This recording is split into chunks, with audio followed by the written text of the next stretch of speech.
అందరికీ నమస్కారం. నా పేరు Padmaja. Welcome to my Indian plot.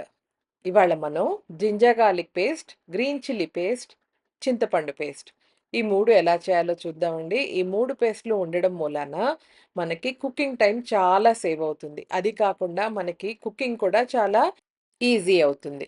మామూలుగా జింజర్ గార్లిక్ పేస్ట్ చేసి పెట్టుకుంటే కొన్ని రోజులకి అది బ్రౌన్ కలర్‌లో అవుతుంది కదా! అలా కాకుండా వైట్‌గా ఉండడానికి, అలాగే అది గ్రైండ్ చేసేటప్పుడు ఈజీగా గ్రైండ్ అవ్వడానికి కొన్ని టిప్స్ చెప్తాను. So, come let's start making ginger garlic paste.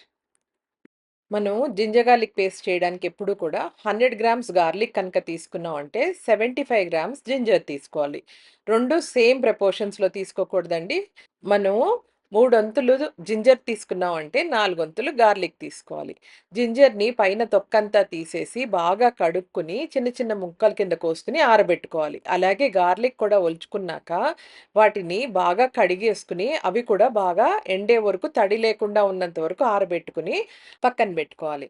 ఇప్పుడు మనం జింజర్ గార్లిక్ పేస్ట్ ఎలా చేయాలో చూద్దాం. ఇప్పుడు మనం జింజర్ అండ్ గార్లిక్‌ని మిక్సీ జార్‌లో యేసుకొని గ్రైండ్ చేసుకుందాం. మొత్తం అంతా ఒక్కసారే వేయొద్దండి. చాలా ఉంటే కొంచెం కొంచెంగా వేసుకొని గ్రైండ్ చేసుకోండి. వేసుకున్నప్పుడు 2 ఈక్వల్ ప్రపోర్షన్స్‌లో వేసుకొని గ్రైండ్ చేసుకోవాలి. ఇలా మనం వేసుకున్నాక దాన్ని ఒక్కసారి పలసి తిప్పుకొచ్చేసరికి కొంచెం గ్రైండ్ అవుతుంది కదా!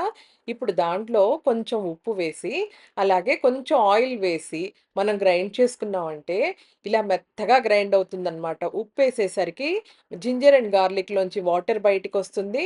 అలాగే ఆయిల్ వేసేసరికి గ్రైండింగ్‌కి ఈజీ అవుతుంది. అది వేశాక కూడా మీకింకా కొంచెం గ్రైండ్ అవ్వడం కష్టంగా ఉంది అంటే ఇంకొక 1 స్పూన్ ఆఫ్ ఆయిల్ యాడ్ చేసుకుంటే గనక మీకిలా గ్రైండింగ్ ఈజీ అయిపోతుంది. ఇలా మనం 2 బ్యాచెస్‌లో గ్రైండ్ చేసుకొని తీసుకొచ్చి మొత్తం అంతా ఒక పెద్ద బౌల్‌లో ఏసి కలిపేసుకొని దీన్ని మనం ఒక గ్లాస్ జార్‌లో ఫిల్ చేసుకుందాం. నేను ఈ గ్లాస్ జార్‌ని స్టెరిలైజ్ చేసి తీసుకొచ్చానండి. పూర్తిగా ఆరిపోయింది. ఇప్పుడు నేను దీంట్లో ఫిల్ చేసేసుకుంటాను. మీరు గూడా ఇలా గ్రైండ్ చేసుకున్నది గ్లాస్ జార్స్‌లో కానీ, ఏదైనా డ్రై కంటైనర్స్ ఎయిర్ టైట్ కంటైనర్స్‌లో కనుక మీరు ఫిల్ చేసుకొని ఫ్రిడ్జ్‌లో పెట్టుకున్నారంటే, చాలా రోజుల వరకు ఫ్రెష్‌గా ఉంటుంది. At the same time colour కూడా ఇదే కలర్ మెయింటైన్ అవుతుందండి. బ్రౌన్‌గా మటుకు అవ్వదు. మీరు చూసారు కదా! నేను ఏ ప్రిజర్వేటివ్స్ వాడలేదండి. వినెగర్ కూడా వాడలేదు. మనం బయట రెడీమేడ్ కొనుక్కుంటే వాళ్ళు వినెగర్ అది వేస్తారు. స్మెల్ కూడా చాలా తేడాగా ఉంటుందండి. మన హెల్త్‌కి కూడా అస్సలు మంచిది కాదు. అయినా జింజర్ గార్లిక్ పేస్ట్ ఇంత ఈజీగా చేసుకోగలిగినప్పుడు బయటెందుకు కొనుక్కోవాలి? మనం ఇంట్లోనే చాలా ఈజీగా చేసుకోవచ్చు. మనం ఎప్పుడైతే గార్లిక్‌ని కడుక్కుంటామో, జింజర్‌ని శుభ్రంగా కడిగి ఆరబోసుకుంటామో ఈ రెండిటిని, దాంతోటే సగం షెల్ఫ్ లైఫ్ పెరుగుతుందండి. ఎప్పుడైనా గార్లిక్‌కి పైన చాలా ఫంగస్ ఉంటుంది. అదే చేతులతోటి మనం క్లోవ్స్ అన్నీ ఒలుస్తాము. మన చేతులకున్నదంతా కూడా క్లోవ్స్‌కి అంటుతుంది. అలాంటప్పుడు దానికి షెల్ఫ్ లైఫ్ తగ్గిపోతూ ఉంటుంది. అందుకని మనం రెండిటిని పూర్తిగా కడిగి ఆరబోసుకొని, తడారిపోయాక మనం గ్రైండ్ చేసుకుంటాం కదా! దాంతోటి అది పర్ఫెక్ట్‌గా వస్తుందండి జింజర్ గార్లిక్ పేస్ట్. మీరందరూ ఒకసారి ట్రై చేయండి ఇలాగా. ఇప్పుడు మనం వెల్లుల్లిపాయ రెబ్బల్ని ఎక్కువ రోజులు మనం ఎలా స్టోర్ చేసుకోవచ్చో అది చూద్దామండి. నేను ఇలా వెల్లుల్లిపాయ రెబ్బలనన్నీ ఒలిచిపెట్టేసుకొని, అవి బాగా కడిగేసుకొని, తడారిపోయాక నేను వాటికి పైన, కింద కట్ చేసేసుకుంటా. దాంతోటి ఏమవుతుందంటే 1 మంత్ అయ్యాక కూడా దాంట్లోంచి రూట్స్ కానీ, షూట్స్ కానీ రావన్నమాట. సో, ఇలా ఒక ఎయిర్ టైట్ కంటైనర్‌లో కింద అడుగున టిష్యూ వేసేసుకొని ఈ గార్లిక్‌ని బాగా దాంట్లో స్టోర్ చేసేసుకొని, క్యాప్ టైట్‌గా మనం ఫిట్ చేసి ఫ్రిడ్జ్‌లో పెట్టుకున్నామంటే, మనకి చాలా రోజుల వరకు గార్లిక్ ఫ్రెష్‌గా ఉంటుంది. మనము ప్రతిసారి ప్రతి వంటల్లోనూ జింజర్ గార్లిక్ పేస్ట్ వాడం కదండీ! కొన్నిటికి ఉట్టి గార్లికే వాడతాం. పప్పు, పప్పుచారు కొన్నిట్లోకి.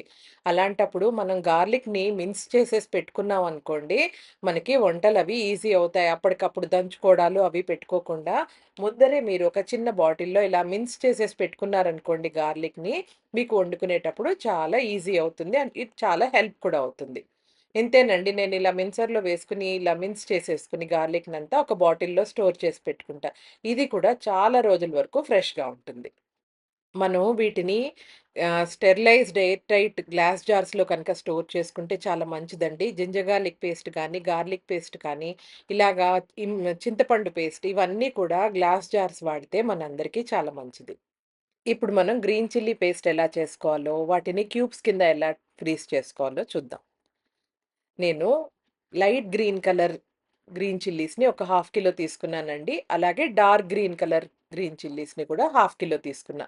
మీకందరికీ తెలుసు కదా! Light green colour green chillies కొంచెం కారం తక్కువుంటాయి. డార్క్ కలర్‌వి కారం ఎక్కువుంటాయి. సో, ఈ రెండిటిని ముచ్చికలు తీయకుండా బాగా కడిగేసుకొని 4, 5 మాటలు వీటిని ఆరబోసుకోవాలి. పూర్తిగా తడి ఆరిపోయాక అప్పుడు ముచ్చికలు తీసుకోవాలి. ముచ్చికలు ముందరే గనక తీసుకొని కడుక్కుంటే పచ్చిమిరపకాయల్లోకి నీరు వెళ్ళిపోయి పచ్చిమిరపకాయలు తొందరగా పాడైపోతాయి. సో, ఇలాగా కడిగి ఆరబోసేసుకొని, పూర్తిగా తడారిపోయాక ముచ్చుకలు తీసేసుకున్నాను రెండిటివి. చూసారు కదా! ఇప్పుడు వీటిని నేనేం చేస్తానంటే, చిన్న చిన్న ముక్కల కింద కట్ చేసుకొని, 2 కలిపేసి ఒక బౌల్‌లో వేసి తీసుకొనొస్తాను నేను. చూసారు గదా! ఇలా కట్ చేసుకొని ఒక బౌల్‌లో వేసుకున్నాక, ఇప్పుడు మనం మిక్సీ జార్ మొత్తం నింపకుండా సగం వరకు వేసుకొని వీటిని గ్రైండ్ చేసుకుందాం.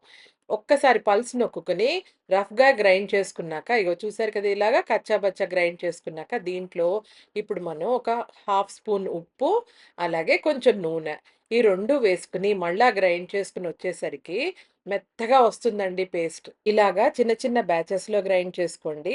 అలాగే గ్రైండ్ చేసుకున్న ప్రతిసారి దీంట్లో కొంచెం ఆయిల్, కొంచెం ఉప్పు యాడ్ చేసుకోవడం మూలాన గ్రైండింగ్ ఈజీ అవుతుంది. ఇలా గ్రైండ్ చేసుకున్న మిశ్రమం అంతా ఒక పెద్ద బౌల్‌లో యేసుకొని, ఒక మాట బాగా కలిపేసుకొని, దీన్ని ఇప్పుడు మనం చాక్లేట్ మోల్డ్స్ ఉంటాయి కదా! సిలికాన్ చాక్లేట్ మోల్డ్స్ దాంట్లో వేసుకొని మనం ఫ్రీజ్ చేసుకుందాం. ఈ మోల్డ్స్ మీకు ఆన్‌లైన్‌లో కూడా దొరుకుతాయండి. లేదా మీకు మీ ఇంటి దగ్గర కానీ ఎక్కడైనా బేకింగ్ సప్లై స్టోర్స్ ఉంటే అక్కడ కూడా దొరుకుతాయి. నేనైతే ఇవి బేకింగ్ సప్లై స్టోర్స్‌లోనే కొనుక్కున్నానండి. ఎప్పుడు కూడా ఈ సిలికాన్ మౌల్డ్స్ కొనుక్కునేటప్పుడు ఒకటి గుర్తుపెట్టుకోవాలి ఏంటంటే, దీని క్యావిటీస్ ఉంటాయి కదా! చిన్న చిన్న హోల్ అదే మనం చాక్లేట్స్ దేంట్లో అయితే ఫిల్ చేసుకుంటామో, ఆ క్యావిటీస్, ఆ హోల్స్ చిన్నవి ఉండాలన్నమాట. పెద్ద పెద్దవున్నాయనుకోండి, ఈ పచ్చిమిరపకాయ పేస్ట్ కూడా పెద్దవొస్తాయి క్యూబ్స్ మనకి. మనకి ఎప్పుడైనా కొంచెమే చాలు అనుకునే చోట కూడా పెద్ద పెద్ద క్యూబ్స్ వస్తే మీకు అది వేస్ట్ అయిపోతుంది. అందుకని చిన్న క్యావిటీస్ ఉన్నవి తీసుకున్నారంటే కొంచెం కావాల్సినప్పుడు ఒకటేసుకుంటారు. కొంచెం ఎక్కువ కావాలంటే రెండో, మూడో వేసుకుంటారు మీ అవసరాన్ని బట్టి. అదొకటి గుర్తుపెట్టుకోవాలి. ఇంతేనండి. దాన్ని జాగ్రత్తగా ఫిల్ చేసుకొని, ఒకసారి ట్యాప్ చేసుకొని, మీరు ఫ్రీజర్‌లో పెట్టుకున్నారంటే 2 అవర్స్‌లో ఈ frozen green chilli cubes ready అయిపోతాయి. నేను పెట్టుకుని 2 అవర్స్ అయిందండి. ఇగో చూసారు కదా! ఎంత ఈజీగా ఊడొచ్చేస్తున్నాయో. ఇవి సిలికాన్‌వి కదండీ! అందుకని తొందరగా ఊడొచ్చేస్తాయన్నమాట. నేను చేసుకున్న పేస్ట్ అంతా కూడా నేను ఇలాగే చేసి పెట్టుకున్నానండి. అది ఆల్‌మోస్ట్ నాకు 1 ఆర్ 2 మంత్స్ వరకు కూడా వస్తుంది. నాకిది వాడుకోవడం కూడా చాలా ఈజీ. మీరు ఈ పాటికి నా వీడియోస్‌లో చూసే ఉంటారు. నేను పచ్చిమిరపకాయల కంటే ఎక్కువ ఇలా గ్రీన్ చిల్లీ పేస్ట్ మోల్డ్సే వాడతాను. ఈ గ్రీన్ చిల్లీ క్యూబ్స్‌ని 8 కంటైనర్స్‌లో వేసేసుకొని ఫ్రీజర్‌లో పెట్టుకున్నారంటే ఇవి చాలా రోజుల వరకు ఫ్రెష్‌గా ఉంటాయండి. వాడుకునేటప్పుడు మీ అవసరాన్ని బట్టి ఒకటో, రెండో మీరు వాడుకొని మళ్ళా వెంటనే ఈ బాక్సెస్ తీసి ఫ్రీజర్‌లో పెట్టేసుకోండి. ఇప్పుడు మనం చింతపండు పేస్ట్ ఎలా చేయాలో చూద్దాం. మీరు మీ అవసరాన్ని బట్టి హాఫ్ కిలోనో, 1 కిలోనో చింతపండు తీసుకొని, వాటి ఈసులు, గింజలు అన్నీ ఏరేశాక, వాటినేం చేస్తారంటే ఒక గిన్నెలో వేసుకొని 4, 5 మాటలు బాగా కడుక్కోవాలి. కడుక్కున్నాక అప్పుడు హాట్ బాయిలింగ్ వాటర్‌ని చింతపండులో వేసి, మూత పెట్టేసి ఒక గంటో, అరగంటో వదిలేసారంటే చింతపండు మొత్తం మెత్తబడిపోతుంది. అలా మెత్తబడిన చింతపండుని మిక్సీ జార్‌లో కొంచెం కొంచెం వేసుకొని, దాన్ని మెత్తగా పల్ప్‌లాగా గ్రైండ్ చేసుకోవాలి. అలా గ్రైండ్ చేసుకున్న మిశ్రమాన్ని మనం ఒక గిన్నె పెట్టుకొని, దాని పైన కొలాండర్ పెట్టుకొని, దాంట్లో ఈ పేస్ట్ మనం చింతపండు పేస్ట్ ఉంది గదా!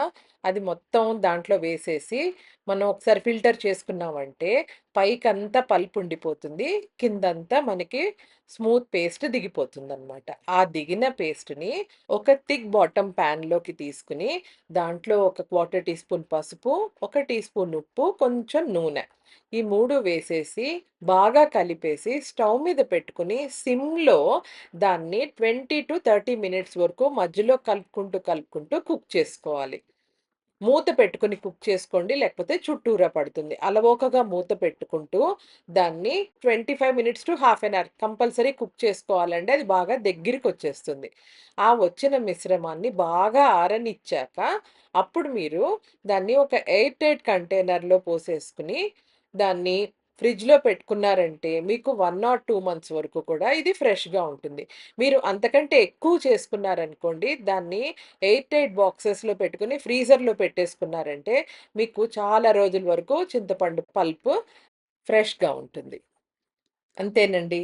మనము ఇవి చిన్న చిన్న పనులైనా కూడాను అవి చేసి పెట్టుకోవడం మూలాన మనకి కుకింగ్ చాలా ఈజీ అవుతుందండి. మనకి ginger garlic paste, green chilli paste, minced garlic, అలాగే చింతపండు పల్ప్ ఇవన్నీ చేసి పెట్టుకోవడం మూలాన మనకి కుక్ చేయడం చాలా ఈజీ అవుతుందండి. చాలా టైం కూడా సేవ్ అవుతుంది. పర్ డే మీకు మినిమమ్ 10-15 మినిట్స్ టైం సేవ్ అవుతుంది.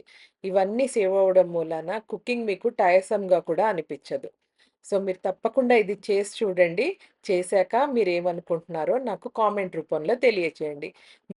మీకు కనక ఈ వీడియోలో నేను చెప్పిన టైమ్ సేవింగ్ హ్యాక్స్ కనుక నచ్చినట్టయితే, please like, share and subscribe to my channel for more such videos and thank you for watching my Indian platter.